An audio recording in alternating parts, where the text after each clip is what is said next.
Start करते हैं आज का डे और आज का इम्पोर्टेंट चैप्टर का जो न्यू चैप्टर आज हमारे पास है वो है कोऑर्डिनेशन कंपाउंड। चैप्टर नंबर 9 को स्टार्ट करेंगे, क्योंकि जितना थ्योरेटिकल हमने किया है उस थ्योरेटिकल के बाद एक थोड़ा सा ऐसा चैप्टर आना चाहिए जो थोड़ा थोड़ा लॉजिकल हो, थोड़ा थोड़ा मैथमेटिक्स टाइप का हो। तो जो नया चैप्टर है आज का वो है हमारा C9 कोऑर्डिनेशन कंपाउंड। ठीक है, कोऑर्डिनेशन कंपाउंड। सिंपल से इस चैप्टर में आपकी कुछ चीज रिजर्व है। जैसे 3 मार्क का जो ये चैप्टर है इसके अंदर रिजर्व है आपका IUPAC नेमिंग। IUPAC नेमिंग आपने सुना होगा।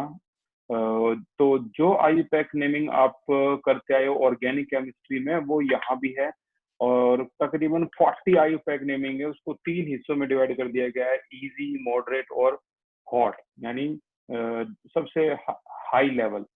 तो 40 हमें कोऑर्डिनेशन कंपाउंड पढ़ने होंगे इसमें, और उसकी IUPAC नेमिंग। यूज की बात करें तो आपने सुना होगा, थोड़ा बहुत तो सुना ही होगा यार, सिस्प्लेटिन का नाम सुना होगा। सिस्प्लेटिन का इस्तेमाल कहाँ करते हैं? रेज योर हैंड अगर किसी को पता है तो। सिस्प्लेटिन कहाँ इस्तेमाल होती है, नाम सुना हो थोड़ा बहुत? ओके, तो मैं बता दूं, इसको ना ट्रीटमेंट ऑफ कैंसर में इस्तेमाल करते हैं। ट्रीटमेंट ऑफ कैंसर, ठीक है। कैंसर थेरेपी जो होती है उसमें सिस्प्लेटिन एक मेडिसिन है, मेडिसिन के तौर पर। इसी तरह से EDTA, ethylene diamine tetra acetate, इसका इस्तेमाल करते हैं हम हार्डनेस ऑफ वाटर को दूर करने के लिए। हार्डनेस ऑफ वाटर को दूर करने के लिए, ठीक है। तो इस तरह से जो मैंने अभी एक दो एग्जांपल आपको बताए, सिस्प्लेटिन हो गया, EDTA हो गया, तो ये सभी के सभी एग्जांपल को कहते हैं कोऑर्डिनेशन कंपाउंड। इनको जल्दी से समझने का एक आसान सा तरीका है, ये अलग से दिखाई देते हैं कोऑर्डिनेशन कंपाउंड आपको। आपने पूरी वेस्पर पढ़ ली किसमें, P ब्लॉक में। अब आपको थोड़ा सा इलेबोरेट और होना पड़ेगा इस चैप्टर से। तो नोट्स वगैरह जितने भी हैं मैं सारे सेंड करवा दूंगा। स्टार्ट करते हैं कोऑर्डिनेशन कंपाउंड को इस एग्जाम्पल के थ्रू। ये जो एग्जाम्पल है आपका, ये है इसका कोऑर्डिनेशन कंपाउंड का एग्जाम्पल। क्या? कोबाल्ट अमोनिया, इस तरीके से लिखा हूं मैं इसको, this is your cobalt ammonia यानी NH3 का क्या 4, और बाहर है Cl2, ब्रैकेट बंद। इस ब्रैकेट को जो आप देखोगे ना, ये ब्रैकेट, यही होता है कोऑर्डिनेशन कंपाउंड। इसको कॉम्प्लेक्स कंपाउंड भी बोल सकते हो। और बाहर है आपका Cl। तो कुछ नाम है जो आपको पहले से ही पता होने चाहिए। जैसे हम इसको क्या बोलेंगे, इस वाले हिस्से को, तो हमारा ये जो हिस्सा है ये हमेशा आपको लेफ्ट में ही दिखाई देगा, इस ब्रैकेट की शुरुआत के लेफ्ट में, ठीक है, यही दिखाई देगा। इसको बोलते हैं central metal atom. This is your central metal atom या फिर आयन, ठीक है। सेंट्रल मेटल एटम और आयन, इसके बारे में सीक्रेट बता देता हूं मैं। ये आपका D ब्लॉक का ये कोई एलिमेंट होगा। कोबाल्ट सभी को पता है D ब्लॉक का एलिमेंट है। स्कैंडियम से लेकर जिंक तक के ही आपकी 12th क्लास में अलाउड है, सिर्फ स्कैंडियम से लेकर जिंक। एक आदि प्लेटिनम वगैरह आ गया तो आ गया, अदरवाइज यही मिलेंगे आपको। Sachin Tendulkar very crazy man, feel comfortable near company of Zimbabwe, यानी स्कैंडियम से लेकर जिंक तक आपको इसी लाइन में मिलेंगे हर बार ब्रैकेट के एंड में। एक और पॉपुलर एग्जांपल मैं लिख देता हूँ, ये देखो, निकल Cl4 2 नेगेटिव। तो ये भी आपका क्या है, कॉम्प्लेक्स कंपाउंड या कोऑर्डिनेशन कंपाउंड। अब क्योंकि नेगेटिव है तो आयन बोल सकते हो। निकल Cn का 4 2 पॉजिटिव। तो यहाँ भी अगर आप देखोगे तो इसके लेफ्ट में जो है ये आपका निकल है, और निकल कहाँ आता है भाई? स्कैंडियम से लेकर जिंक के बीच में ही आता है। Sachin Tendulkar very crazy man, feel comfortable near company of Zimbabwe, ठीक है ना। तो ये यहाँ आ गया आपका निकल, जो यहाँ है वो आपका कोबाल्ट है। तो इसे क्या बोलेंगे? सेंट्रल मेटल एटम और आयन। अच्छा, इस ब्रैकेट के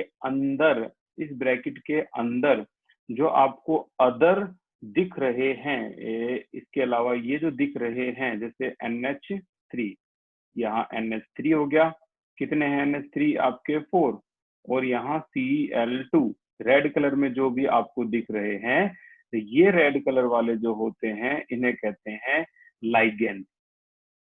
लाइगेंड, ठीक है ना, लीजेंड्स भी बोल सकते हो आप इसको। लाइगेंड्स हो गए, तो ये कितने लाइगेंड्स हैं टोटल, 4 और 2 6, ये 6 लाइगेंड्स हैं। अब इनके बारे में भी सीक्रेट सुन लो, ये या तो 6 होंगे या फिर 4 होंगे, इसके अलावा और ये नहीं होंगे। आपकी 12th क्लास में सिर्फ यही है, या तो 6 है या फिर 4 है। 6 के लिए हालांकि एक्सप्लेनेशन है वो हम बाद में करेंगे, लेकिन यहाँ देखो, यहाँ कितने लाइगेंड्स हैं, यहाँ लाइगेंड्स हैं आपके 4, ये आपके 4 लाइगेंड्स, यहाँ भी 4 लाइगेंड्स, ठीक है ना। तो Cl4, ये 4 लाइगेंड्स हैं, इन लाइगेंड्स कहते हैं। लाइगेंड्स हमेशा जुड़े हुए होते हैं किससे, सेंट्रल मेटल एटम से। और कैसे जुड़े होते हैं इसका हमेशा ध्यान रखना, ये हमेशा कोऑर्डिनेट बॉन्ड से जुड़े होते हैं। जैसे जैसे अगर मैं इसको बनाऊं तो ये इस तरीके से हमारा रिप्रेजेंटेशन होगा। अगर मान लो ये सेंट्रल एटम है तो इससे लाइगेंड्स कैसे जुड़ेंगे, 1 2 3 4 5 और 6, ठीक है। और ये सभी के सभी बॉन्ड जो होंगे वो कोऑर्डिनेट बॉन्ड होंगे। अब सुनो जरा ध्यान से, कोऑर्डिनेट बॉन्ड होंगे तो उनको देने के लिए इलेक्ट्रॉन भी तो होने चाहिए ना। तो ये जो जितने भी लाइगेंड्स हमने बनाए हैं उनको अगर हम रीड करें तो कितने लाइगेंड्स हैं, यहाँ पर 6 हैं, जिसमें से Cl अगर मैं यहाँ लिख दूं, Cl यहाँ लिख दूं, और यहाँ मैंने NH3 लिखा है, यहाँ मैंने NH3 लिखा है, और यहाँ भी मैंने NH3 लिखा है, यहाँ भी मैंने NH3 लिखा है, ठीक है। आपने ध्यान दिया होगा, मैंने बॉन्ड को N से और Cl से जोड़ा है, N से, हाइड्रोजन से नहीं। मैंने N से क्यों जोड़ा, क्योंकि N के पास लोन पेयर है। You know very well about ammonia, H H H, और ये आपका लोन पेयर, और लोन पेयर ही डोनेट होता है। तो यहाँ जो बॉन्ड है वो कोऑर्डिनेट बॉन्ड है। Cl के पास तो लोन पेयर की कमी नहीं है, आपको अच्छी तरह से पता है, ठीक है ना। उसके पास तो 7 इलेक्ट्रॉन्स होते हैं आउटरमोस्ट में, तो ये भी कोऑर्डिनेट बॉन्ड है। अब मैं बार बार एक बार बोल रहा हूँ, कोऑर्डिनेट कोऑर्डिनेट कोऑर्डिनेट बॉन्ड, उसी से इस वर्ड की खोज हुई थी, क्या, कोऑर्डिनेशन कंपाउंड, इसी से इस वर्ड की खोज हुई है। कोऑर्डिनेट की वजह से कोऑर्डिनेशन कंपाउंड, ऐसे कंपाउंड जिसमें कोऑर्डिनेट बॉन्ड होते हैं उन्हें कहते हैं कोऑर्डिनेशन कंपाउंड। और इन सभी को अगर मैं बंद करूं इस तरीके से, और बाहर जो Cl है अगर मैं उसको लॉस करवा दूं, ये देखो ये बाहर Cl है, जिसको मैं लॉस करवा दूं तो इसे हम बोलेंगे लॉस करने के बाद पॉजिटिव चार्ज, ठीक है। तो इस पूरे को हम कोऑर्डिनेट कंपाउंड बोलते हैं। ब्रैकेट के अंदर या तो आपका 6 लाइगेंड्स होंगे या फिर 4 लाइगेंड्स होंगे, फिलहाल यहाँ 6 लाइगेंड्स हैं, ठीक है। ओके, और आगे चलते हैं, स्टोरी को आगे ले चलते हैं। अब हमारे पास एक और कलर में जो आया है, ये बाहर जो बैठा हुआ है, इसको हम बोलते हैं क्या, ये बाहर के आयन के ब्रैक के बाहर जो भी होता है, हो सकता है ये राइट में है, हो सकता है ये लेफ्ट में, तो ब्रैक के बाहर जो भी होगा उसका नाम होगा क्या, counter ion. Counter ion, this is your counter ion Cl। अच्छा, काउंटर आयन ही डिसाइड करता है कि आपका जो ब्रैक है वो पॉजिटिव है या नेगेटिव है। तो यहाँ काउंटर आयन राइट में है कि नेगेटिव होता है, देखो लेफ्ट में हमेशा क्या होता है, पॉजिटिव। अगर मैं लिखूं NaCl तो लेफ्ट में हमेशा क्या होगा, पॉजिटिव, राइट में क्या होगा, नेगेटिव। तो लेफ्ट राइट का ही खेल है यहाँ भी, यहाँ राइट में काउंटर आयन है तो ये नेगेटिव है, अब आपका जो ब्रैक है वो पॉजिटिव है।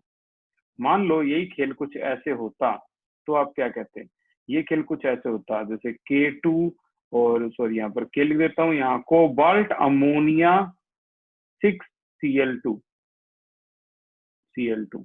अब यहाँ काउंटर आयन आपका जो है वो पोटेशियम है, और पोटेशियम लेफ्ट में है तो ये पॉजिटिव है। अब आपका काउंटर आयन क्या हो गया, नेगेटिव। काउंटर आयन का पॉजिटिव होना, काउंटर आयन बोल रहा हूँ मैं, ब्रैक का पॉजिटिव होना नेगेटिव होना बहुत हद तक क्या आयुपैक डिसाइड करता है। तो 3 चीजें आपके सामने हैं, क्या, सेंट्रल मेटल एटम जो कि ये है, लाइगेंड जो कि ये सारे के सारे लाइगेंड्स हैं, ये भी लाइगेंड है, मैं अगर मैं इसको ड्रॉ करूं तो ये गलत होगा, यहाँ पर ये भी लाइगेंड है Cl भी, ये दोनों लाइगेंड्स हैं, लीजेंड्स भी बोल सकते हो। और बाहर जो होता है ब्रैक के बाहर वो होता है काउंटर आयन। इतना सब पढ़ने के बाद भी कुछ ऐसे वर्ड आएंगे जो आपको कंफ्यूज करेंगे, तो उस कंफ्यूजन से पहले ही बचने के लिए मैं बता देता हूँ। देखो ये एक कलर का और इस्तेमाल कर लेते हैं ताकि कंफ्यूजन हो ही ना। अगर मैं इस पूरे ब्रैकेट की बात करूं, यानी सेंट्रल मेटल एटम और लाइगेंड दोनों मिलकर क्या बनाते हैं, तो आंसर आता है ये मिलकर बनाते हैं coordination pair. This is your coordination entity, coordination entity, entity या फिर कोऑर्डिनेशन स्फीयर, कोऑर्डिनेशन स्फीयर या फिर कोऑर्डिनेशन आयन या कॉम्प्लेक्स आयन बोल लो। कोऑर्डिनेशन स्फीयर या कॉम्प्लेक्स आयन, ये बेस्ट होगा, कॉम्प्लेक्स आयन। ठीक है, तो ये ग्रीन कलर में ये जो चार कलर आपके सामने है, इन सभी को अगर देख लो तो ये इसे पूरे को बोलते हैं हम कोऑर्डिनेशन कंपाउंड। ठीक है, तो इसके अंदर central metal atom, ligands, counter ion और कोऑर्डिनेशन एंटिटी, ये चार चीजें होती है। एक एक करके अगर इसकी डेफिनेशन की तरफ हम ध्यान दें तो पहली जो डेफिनेशन आती है वो आती है कोऑर्डिनेशन एंटिटी। हालांकि जो नोट्स हैं वो आपके इस पे आ जाएंगे, ऐप पे आ जाएंगे बहुत जल्दी इसके नोट्स हैं, और आपके पास इसके असाइनमेंट भी आ जाएंगे। तो आज का वेट करना पड़ेगा आपको, आज शाम तक ये पहुंच जाएंगे आपके पास। तो पहली डेफिनेशन है, पहला टॉपिक है वो है कोऑर्डिनेशन, कोऑर्डिनेशन एंटिटी किसे कहते हैं, कोऑर्डिनेशन एंटिटी या कोऑर्डिनेशन स्फीयर। तो कोऑर्डिनेशन स्फीयर जो है वो दो चीजों से मिलकर बना होता है। किससे, अगर हम ऊपर देखें तो भाई ये बना होता है सेंट्रल मेटल एटम और लीजेंड से मिलकर। तो डेफिनेशन क्या होगी, it constitute central metal atom और आयन। सेंट्रल मेटल एटम को एटम और आयन बोल सकते हैं, ठीक है ना। And which is bonded to the positively charge, negatively charge और न्यूट्रल लीजेंड। ये लीजेंड कैसे हो सकते हैं, पॉजिटिवली चार्ज भी हो सकते हैं, नेगेटिव भी हो सकते हैं और न्यूट्रल भी हो सकते हैं, तीनों हो सकते हैं। ठीक है, यहाँ अगर मैं आपको बताऊं तो अमोनिया न्यूट्रल है और Cl जो है वो नेगेटिव है। ठीक है, तो इन दोनों को मिलकर जो बनता है उसे कहते हैं कोऑर्डिनेशन एंटिटी या कॉम्प्लेक्स आयन।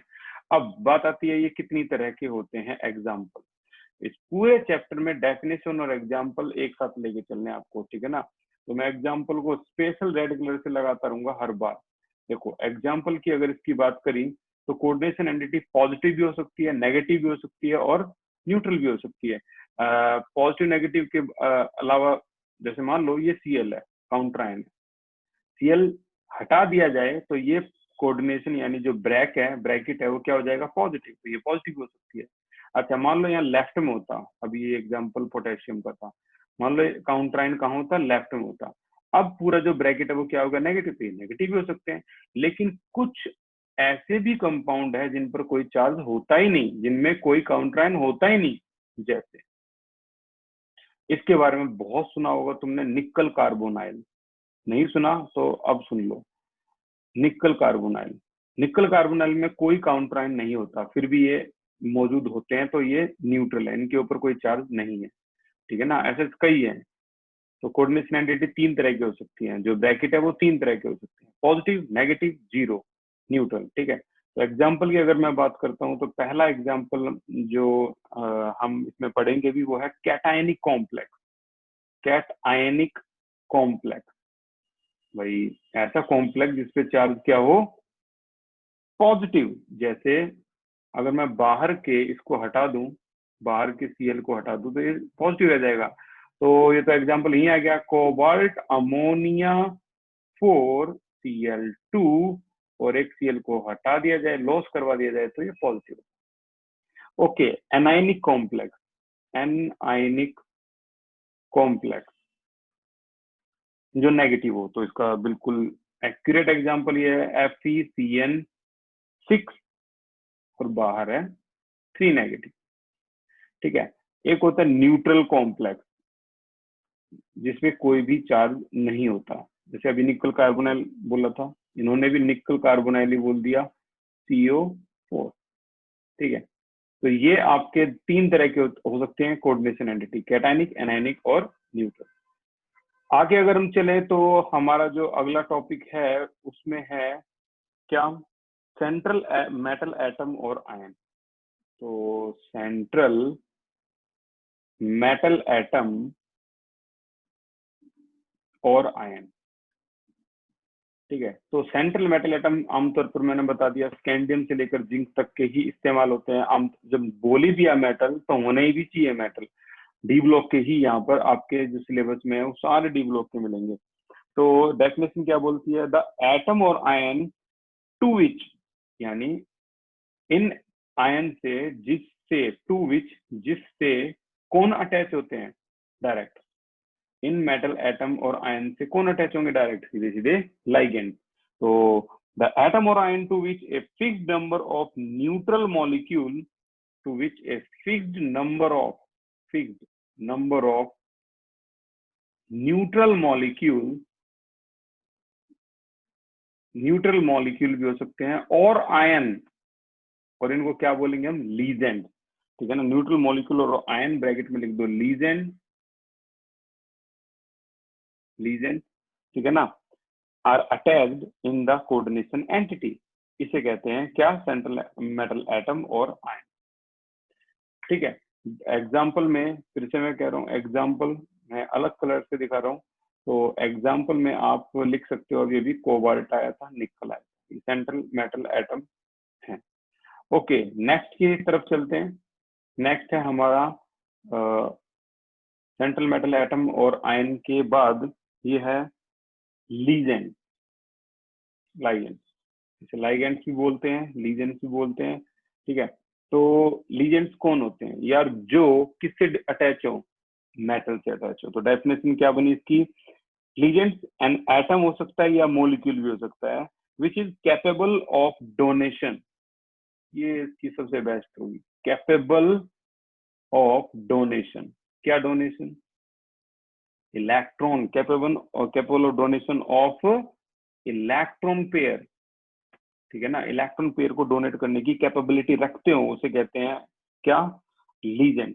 किसको किसको capable of donation of electron pair, किसको डोनेट करेंगे, सेंट्रल मेटल एटम को डोनेट करेंगे, ठीक है ना। तो लीजेंड्स वो होते हैं, ये एटम हो सकते हैं, मॉलिक्यूल हो सकते हैं, विच हैव कैपेसिटी या फिर which are capable of donation of electron pair to the central metal atom और आयन।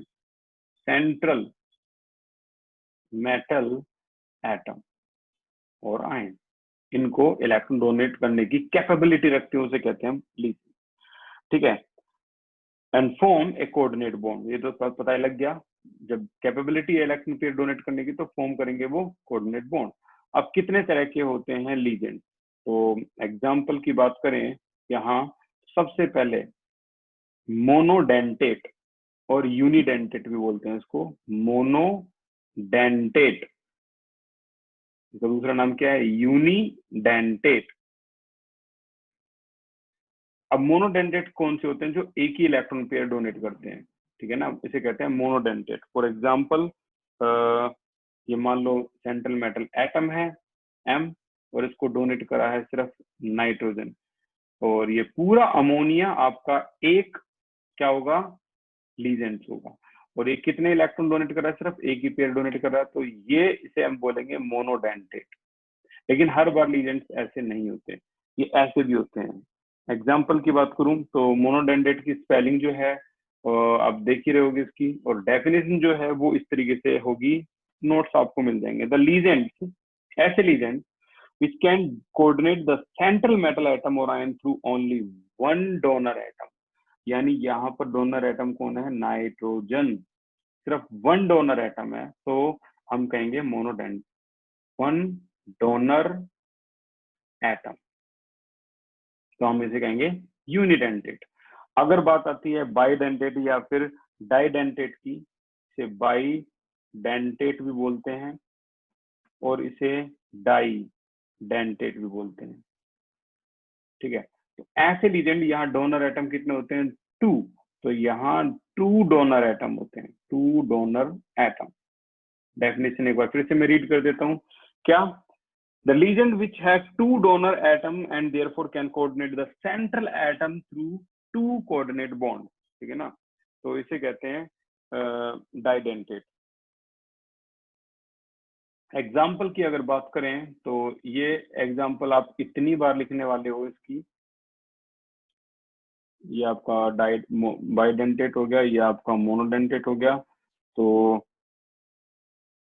हालांकि यहाँ पर हमें एग्जाम्पल ना लिख के ये लिखना चाहिए क्या, legends can be classified into the following type, can be classified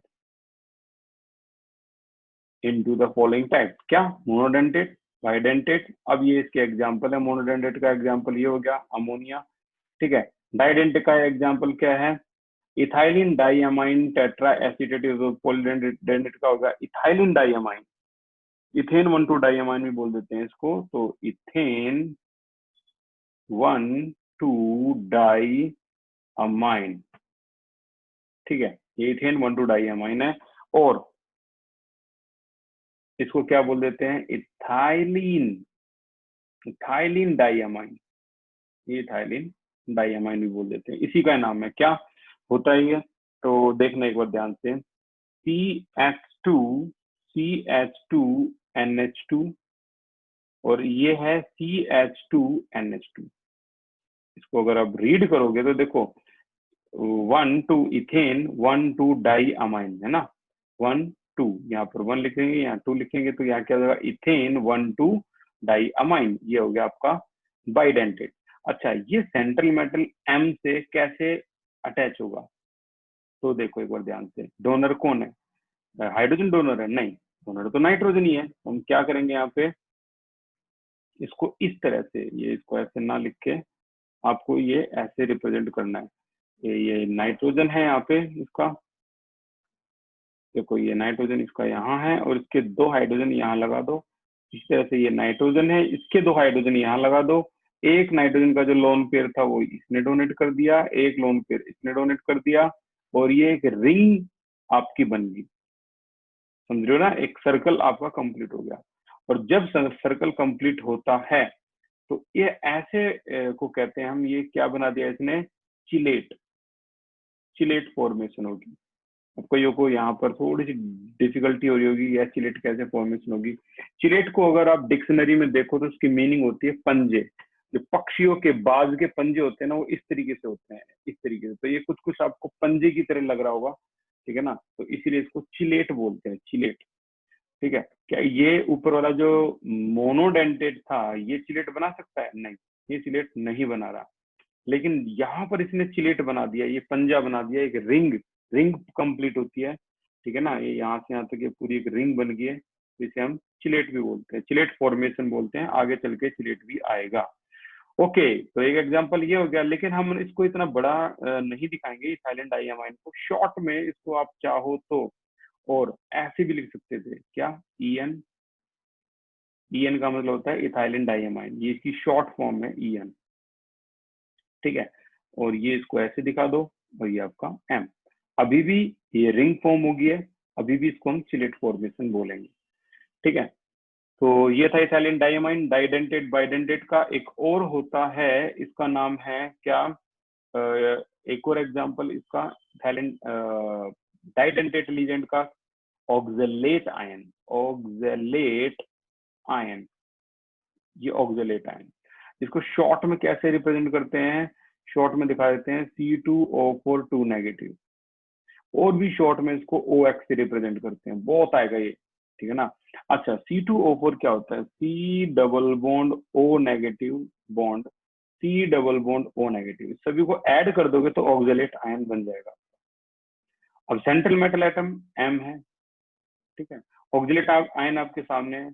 अच्छा, कोई बता सकता है कि अगर मान लो COO नेगेटिव ना हो के अगर ये ऐसा होता तो उसका नाम क्या होता, COOH bond COOH, raise your hand, क्या किसी को इसका नाम पता है, COOH आई पैक मत बता दियो, कॉमन नेम की बात हो रही है।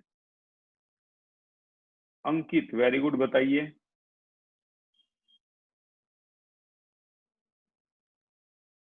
अंकित है और कोई जो बता पाए इसका नाम क्या होगा, COOH, वेरी पॉपुलर। उर्वशी बताइए। Sir oxalic acid. Very good, इसी को कहते हैं ऑक्सैलिक एसिड, ठीक है ना, यही होता है ऑक्जेलिक एसिड। बिल्कुल सही है उर्वशी, ये देखो COO नेगेटिव, COO नेगेटिव, अगर मैं ऑक्जेलिक एसिड में से H हटा दूं तो ये क्या बन जाता है, ऑक्जेलेट आयन, ऑक्जेलेट आयन, क्योंकि प्रैक्टिकल में बहुत इस्तेमाल होगा। और इसी को ऐसे लिख सकते हैं, तो C2O4 2 नेगेटिव, ठीक है। तो ये दोनों जो हैं, ये दोनों आप इस तरीके से रिप्रेजेंट करते हो। एक और तरीका हो सकता है OX, छोटा सा तरीका ऑक्सिलेट आयन को रिप्रेजेंट करने का, तो ऐसे भी कर सकते हो। तो ये तरीके हैं इसके ऑक्सिलेट आयन को रिप्रेजेंट करने के। डोनर की तो कमी है ही नहीं ऑक्सीजन के पास, तो ये अगर इससे ऐसे डोनेट करता है, अब नेगेटिव साइन हट जाएगा, तो ये भी चिलेट बनाता है, चिलेट फॉर्मेशन करता है, ठीक है। और शॉर्ट में कैसे दिखा सकते हो, OX है तो ये आपका इस तरीके से, ये आपका इस तरीके से, और ये सेंट्रल मेटल एटम, ये शॉर्ट में ऐसे भी दिखा सकते हो। तो ये डोनर एटम यहाँ कितने हैं, 1 2 2 हैं, डाइडेंटेट। यहाँ डोनर एटम कितने हैं, 1 2 2 हैं, डाइडेंटेट। यहाँ डोनर एटम कितने हैं, 1 ही है, यूनिडेंटेट। तो ये यूनिडेंटेट हो गया आपका। लास्ट आता है आपका पोर्शन, वो है पॉलीडेंटेट, पॉलीडेंटेट,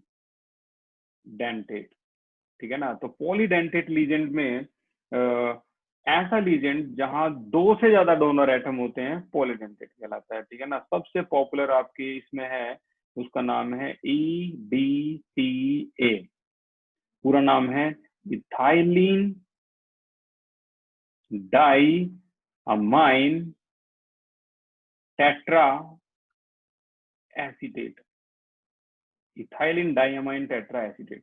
जो पानी की हार्डनेस है उसको दूर करने के लिए इसका इस्तेमाल होता है। और भी 2-3 फंक्शन है, जब आएगा इसको पढ़ेंगे, ठीक है ना। पॉलीडेंटेट डेफिनेशन में बोल रहा हूँ, the legend having more than 2 donor atom present in the molecule are called polydentate legend. Example में EDTA, ethylene diamine tetra acetate. इथाइलिन से तो एक बात साफ है कि कार्बन 2 ही हैं, डाइअमाइन से भी एक बात साफ है कि नाइट्रोजन भी 2 है, इस तरीके से।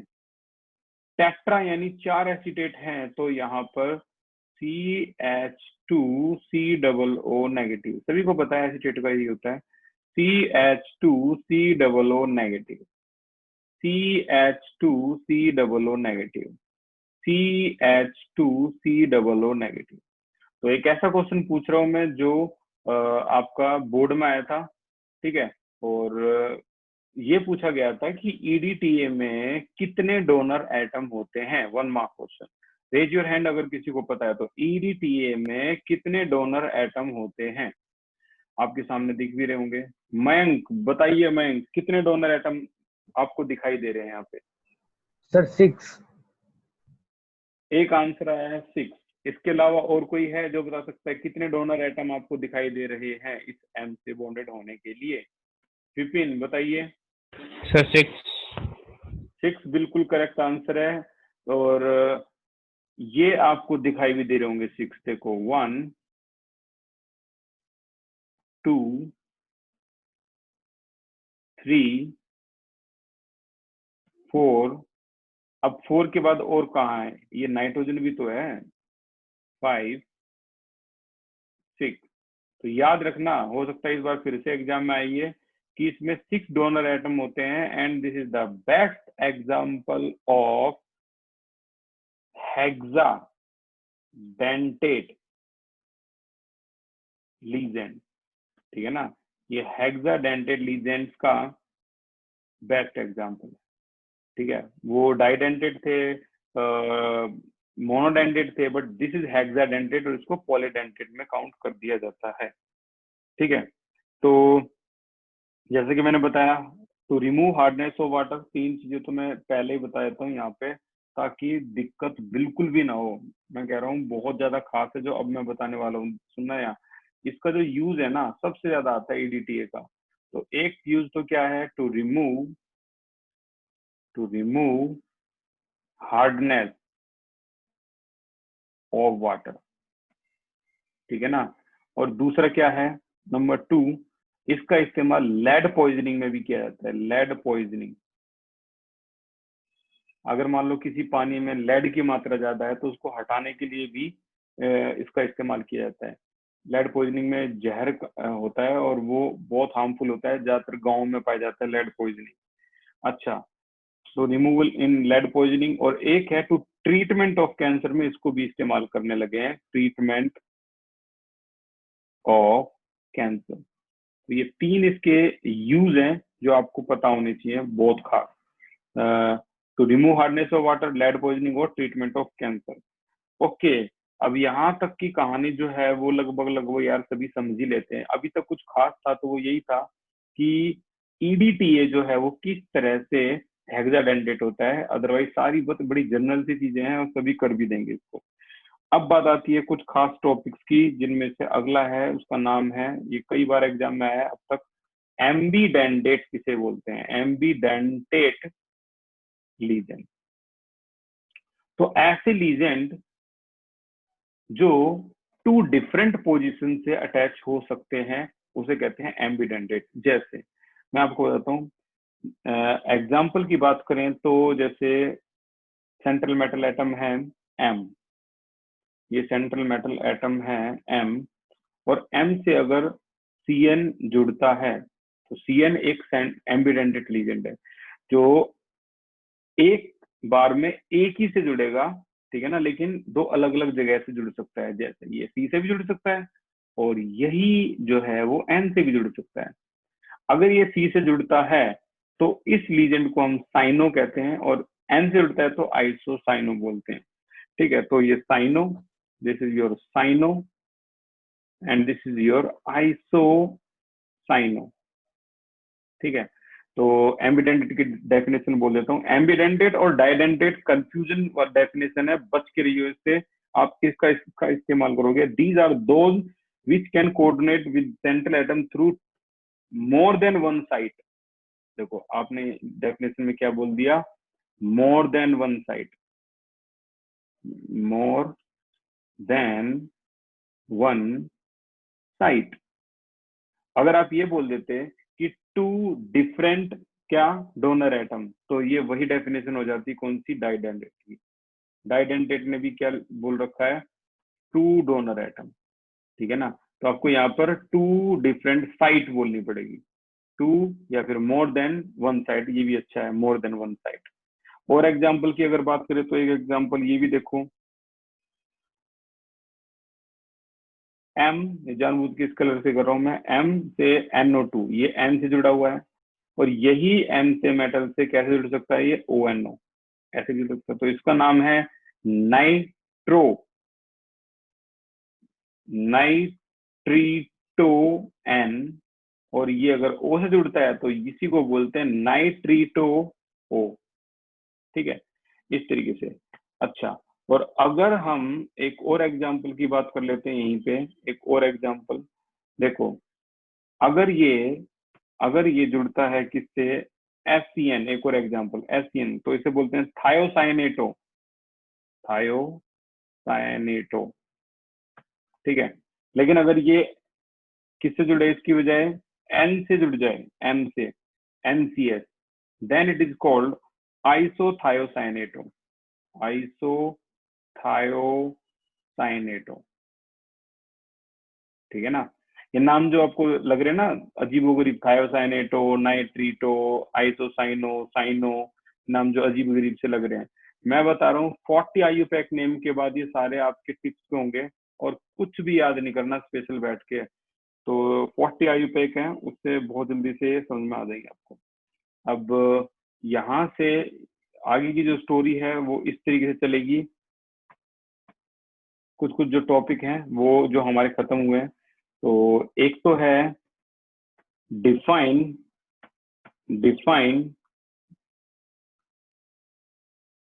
अभी जो बताया था, चिलेट इफेक्ट, ठीक है ना, याद इसके लिए तैयार है ना, ये एग्जाम में चिलेशन के नाम से भी आता है, डिफाइन चिलेशन या चिलेट इफेक्ट किसे कहते हैं भाई, ऐसा इफेक्ट जहां पर रिंग बनती हो या पंजे बनती हो, ठीक है ना, उन्हें कहते हैं चिलेट। इसमें डाइडेंटेट और पॉलीडेंटेट भी आते हैं। हेक्साडेंटेट में तो इस तरीके से 4, ये तो मेरे 4 दिखा रहा, 6 ऐसे पंजे होते हैं, ठीक है ना, तो इसे चिलेट इफेक्ट कहते हैं। डेफिनेशन में बोल देता हूँ, चिलेट लीजेंड में भी डाइडेंटेट हो सकते हैं एंड और पॉलीडेंटेट हो सकते हैं, which form close ring with central metal atom. इससे अच्छा और क्या होगा? विच फॉर्म क्लोज यानी बंद, ring, close ring with central metal atom और आयन। इसके साथ जो क्लोज रिंग बनाते हैं, जैसे CH2NH2, CH2NH2, और आपको शायद दिख भी गई होगी इसमें, ये इसकी क्लोज रिंग होगी। अब ये क्लोज होगी रिंग, ठीक है ना, दिस इज रिंग। तो इसी को बोलते हैं हम चिलेट इफेक्ट, ठीक है। अच्छा, close ring with centre, close ring is called chelate ring. Number of more chelate ring complex will be more stable. अब यहाँ पर एक बहुत इंपॉर्टेंट चीज है, इसको मैं फिर से कलर से दिखा रहा हूँ।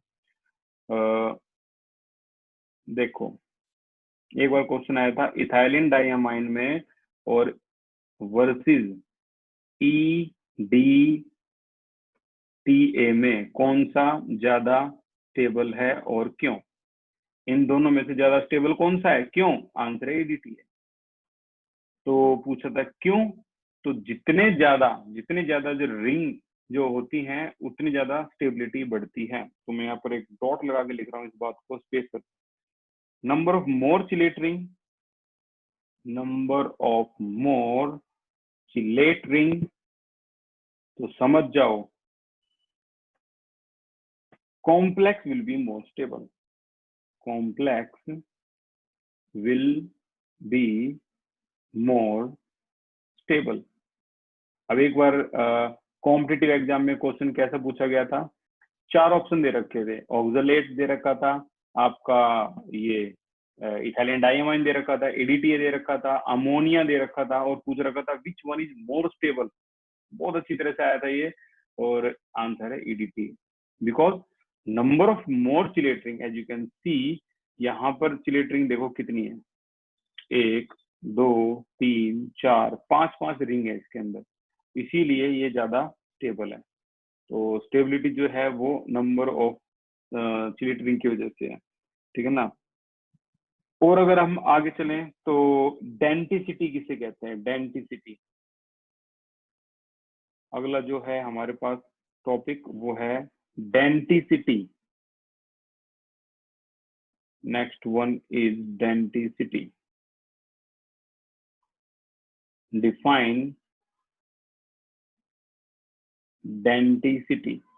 कई सारी टर्म होगी आज, ठीक है। तो डेंसिटी क्या होगी, number of ligating groups in is known as density. Number of ligating group are called density, ठीक है ना। लाइगेटिंग ग्रुप कितने हैं, जैसे अभी हमने देखा कोबाल्ट NH3 का 4 और ये Cl2 है, यहाँ पर कितने लाइगेट हो रहे हैं इससे, 4 और 2 6, तो 6 इसकी डेंसिटी होगी। आगे चल के डेंसिटी और भी एक्सप्लेन होगी और आपको क्लियर समझ में आएगा। लास्ट जो टर्म है वो भी एक बार मैं एक्सप्लेन कर देता हूँ यहाँ पे। ये है आपकी होमोलैप्टिक और हेट्रोलैप्टिक। एक मिनट, होमोलैप्टिक और हेट्रोलैप्टिक।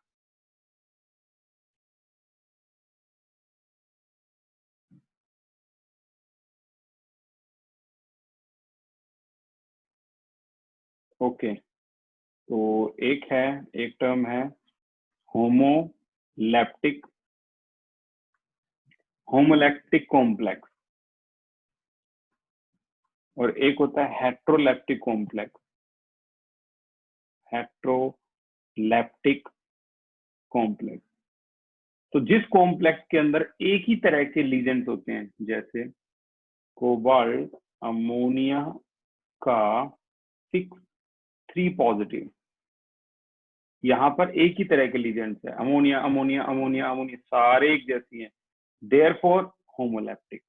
जैसे डेफिनेशन की बात करूँ तो complex in which a metal is bonded to only one kind of donor groups are called homoleptic. इसी का अपोजिट कर दो हेटेरोलेप्टिक, जहां पे जो जैसे कोबाल्ट, अमोनिया 4 और ये Cl2, यहाँ दो तरह के लीजेंड्स हैं, ठीक है ना, एक है आपका अमोनिया, एक है Cl, therefore heteroleptic. Definition complex in which metal is bonded to more than one kind of donor atom, इसे कहते हैं क्या, हेटेरोलेप्टिक. अच्छा, calculate the coordination number in the following, तो इसको भी एक बार चेक कर लेते हैं. Calculate the coordination number. Coordination number होते क्या है, नंबर ऑफ डोनर्स को कहते हैं कोऑर्डिनेशन नंबर. कोऑर्डिनेशन नंबर ये आपका उसमें भी आया था, फर्स्ट चैप्टर में भी आया था कोऑर्डिनेशन नंबर सॉलिड स्टेट में. तो यहाँ जो कोऑर्डिनेशन नंबर है बड़ा सिंपल है, कुछ ज्यादा इसमें है ही नहीं. क्या, Fe ऑक्सलेट का 3 नेगेटिव. अगर मैं यहाँ कोऑर्डिनेशन नंबर की बात करूँ तो नंबर ऑफ डोनर कितने हैं, एक ऑक्सलेट में 2 डोनर होते हैं, तो डाइडेंटेट है, 3 को 2 से मल्टीप्लाई करो तो 1 2 3 4 5 6, ये OX यहाँ लगा दो तो ये आपका कंपाउंड बन गया इस तरीके से.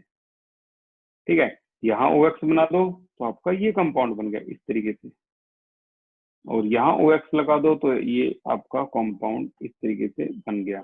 ठीक है, तो यहाँ कितने डोनर एटम है टोटल, अगर काउंट करें तो एक ऑक्सिलेट में 2 डोनर एटम है, टोटल डोनर एटम 6 होंगे, तो यहाँ Cn आपका जो कोऑर्डिनेशन नंबर है वो 6 है. सिमिलरली अगर मैं इसकी बात करूं, कोबाल्ट अमोनिया का 4Cl2, तो यहाँ डोनर एटम जो है आपके वो भी 6 हैं, 4 तो ये 2 ये, तो यहाँ भी जो Cn है आपका वो भी कितना आएगा, 6 है. तो कोऑर्डिनेशन नंबर क्या हुए, इक्वल में लिख दो number of donor atom. Number of donor atoms को बोलेंगे हम कोऑर्डिनेशन नंबर. तो कुछ टर्म थी जो आपके पास जो ये नोट्स हैं ये चले जाएंगे, तो ये बिल्कुल प्रॉपर आपको समझ में आ जाएगी. और IUPAC हमारी कल से स्टार्ट हो जाएगी, तो आज बहुत जरूरी है इस चीज को कंप्लीट करना. बस ये लास्ट का ही टॉपिक चल रहा है IUPAC, इसके बाद हम कल से करेंगे. IUPAC के रूल्स होते हैं क्या, आपको ना 4 तरह ये जो नेगेटिव लीजेंड से इसकी लिस्ट बनानी होगी. नेगेटिव लीजेंड कौन से होते हैं, लीजेंड. अच्छा, उसके बाद न्यूट्रल लीजेंड, और उसके बाद पॉजिटिव लीजेंड.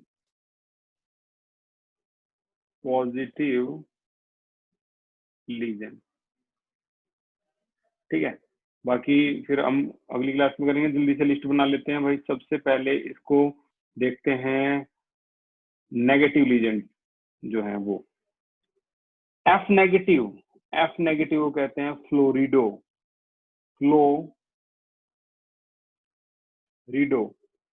ठीक है ना, अब वो फ्लोराइड भूल जाओ. Cl negative chlorido. ठीक है, Br negative bromido, this is bromido. इसके अलावा है H नेगेटिव हाइड्रोक्सो, और है आपका NO2 नेगेटिव. तो याद करो ये क्या था, नाइट्रीटो N, और ONO नेगेटिव नाइट्रीटो O. इसके अलावा SO42 नेगेटिव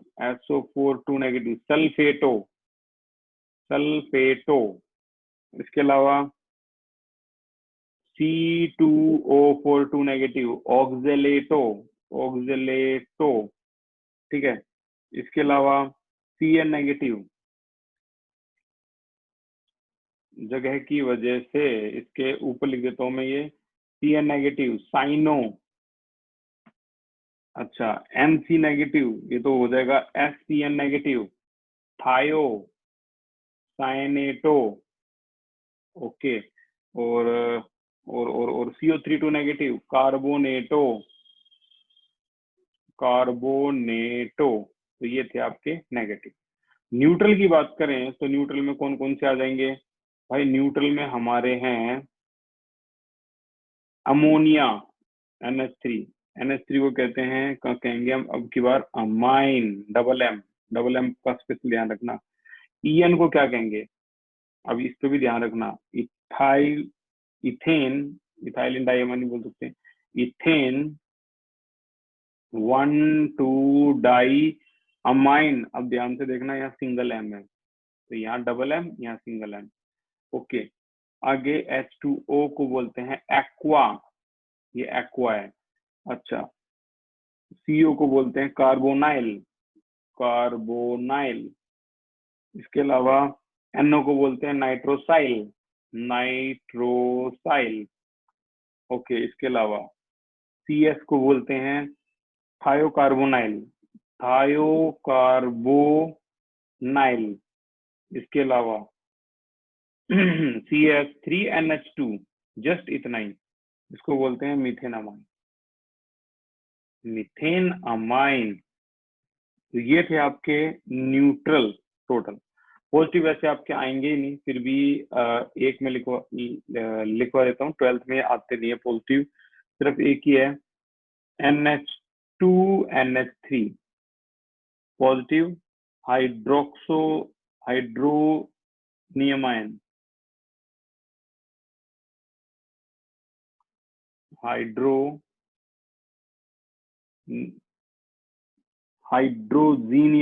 हाइड्रोजीनियम आयन, सीनियम, दोबारा लिख देता हूँ भाई, हाइड्रोजीनियम आयन। ठीक है, तो ये पॉजिटिव है इस तरीके से। तो अगली क्लास में हमारी जो होगी वो, उसमें IUPAC स्टार्ट हो जाएगी। बहुत खास क्लास है, मैं तो कहूँगा कल की क्लास आपको एटलीस्ट 1 मार्क तो दे ही देगी, एटमोस्ट 2 भी हो सकते हैं। तो आज की क्लास के लिए इतना ही। Thank you so much for this class. उम्मीद आपको समझ में आई भी होगी। और कोई भी अगर किसी को अपने डाउट पूछने की, यार ये समझ में नहीं आया, तो आप पूछ सकते हो अभी, आपके पास टाइम है। रेज योर हैंड, मैं आपको बताऊंगा वो चीज क्यों है और कैसे है।